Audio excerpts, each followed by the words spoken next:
Hi everybody, it's Diana. Yesterday I showed a card and I used the Stamp-a-ma-jig quite a few times, and I had a few of you wanting to know, how to use it, and I didn't even think about showing that in the video. So this will just be a really quick one on the Stamp-a-ma-jig. So when you order it, you're going to get it in a cute little box. Just open it up, pull out what you have there.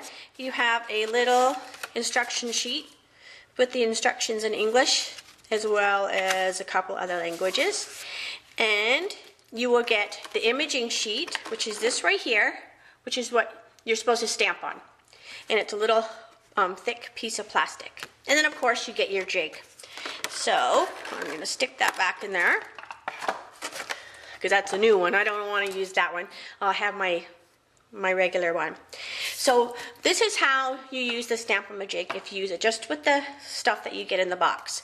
So I have my imaging sheet, and then I'm going to put my jig down, and then what you do is you put the imaging sheet right up in the corner so that this edge and that top edge are even with the jig.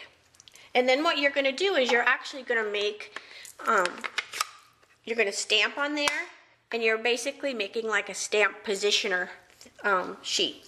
So now I'm going to ink up the bike from the stamp set that we used yesterday because it's handy for me. And I'm going to stamp it on here.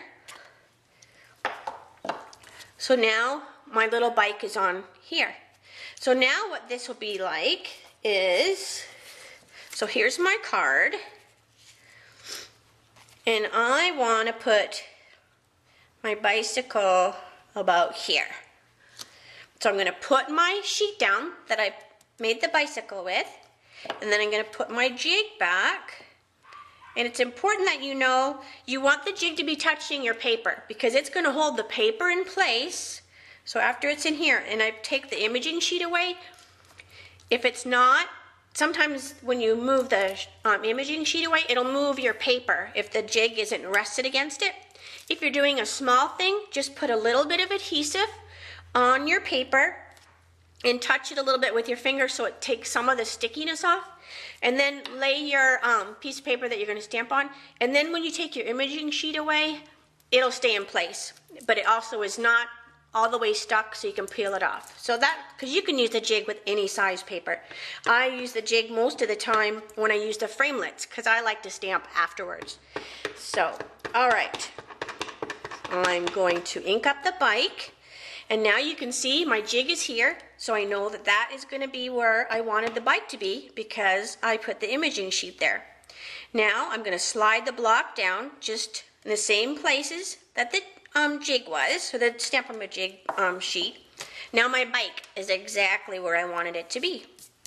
So I think it's a really cool tool. I use it all the time. So what's even better is, like especially for greetings and stuff, oh here, let me show you what I do with the vellum and then I'll show you that. Alright, so I have just cardstock vellum, and I cut them all in different sizes, and I just kind of keep them on my desk. So when I'm stamping and I don't have one already made in the stamp set, I can just whip one up really quick. And you can, depending on the size of the stamp, you can stamp them in all four corners. So if you have an alphabet, a small greeting, you could go like A, B, C, D in each corner, or the greeting, and you could actually use this little piece 4 times. So I just keep them handy. So to use the vellum, I'm doing the very same thing as I did with the imaging sheet, but I'm using my vellum instead. That way, I don't have to clean the imaging sheet, which isn't hard to do, but I guess I'm just lazy and I never clean it, so it's just easier to do the vellum. But I'm going to do the same thing. I'm going to slide my bike right down there, and now I have, whoop, almost dropped it. Now I have this right here, so I can, once it's dry, I'm going to stick it right in the stamp set, and then every time I want to use the bike, I already have my piece of vellum. So let me show you what I mean by making one with, I'm going to stamp that. I don't know if I cleaned it from yesterday. Shh, don't tell anybody. All right, so then I'm going to put my little, I still have a bit of a cold, so I apologize. All right, so I'm going to put my vellum, I turn my bike over because now I'm going to make a little hay there, even though I have one, I'm just showing you. So I'm going to put my hay there. So see, I'm using the sheet more than once. If you are not sure, or say you have a friend over stamping, and you want to make sure that, you know, the person using your jig is using it the same way as you do, because you know, you are setting it up this way. Say your friend uses the jig this way, it's not going to line up. So what I usually do at classes, I'll put a little mark and I'll just put an arrow to that corner and this corner. And then that reminds the person who's using your imaging sheet that you made the imaging sheet with the jig here in the top left corner. You didn't make it like down here. Because really, depending on your right-handed, left-handed, you can really make your imaging sheets however you want. If you're left-handed, you'd be going like this. So when my people that come to class, since I'm a right-handed person, they use my jig, I always tell them, set the jig up upside down. I mean, you can stamp upside down on your card. So they'll go like this on their card, they'll set the jig, and they just stamp, they're still stamping left-handed. So you can do it either way, but when you're making your own, that just makes your paper, you know, you'll have your paper last longer. All right, so let's go back to the card. All right, so I want to put my hey there. So I'm going to put it right here. Hey there, friend. But what's nice is you can go, I kind of like it there, but it's queued up there, so it gives you kind of, you can play around with it without actually stamping it on the card. So I kind of like it up here. Now I'm going to move the jig there. Now the vellum is a little trickier because it's so thin, it can get up underneath the jig and you don't want it to do that. So that's why the imaging sheet is a little better, because it's thicker, so it slides up under there better. All right, so then I'm going to put my little hey there, greeting, and it's right where I wanted it to be. If you want to have a little shadow, okay, I'm back. I totally forgot to take the, don't laugh. I forgot to clear my memory card of the video from the other day, so I ran out of space. Okay, so anyways, I got rid of it, so I'm hoping I can splice the videos together.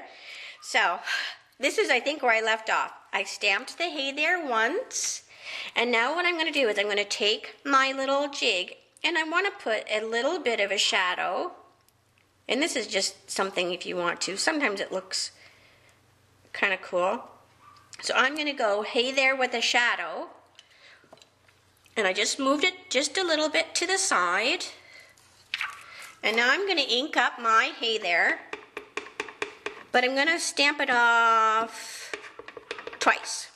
So I stamped it off twice. Now I'm going to like stamp it down. And what that does is it gives you, can you see? It's hard to tell, but it gives you like a shadow line.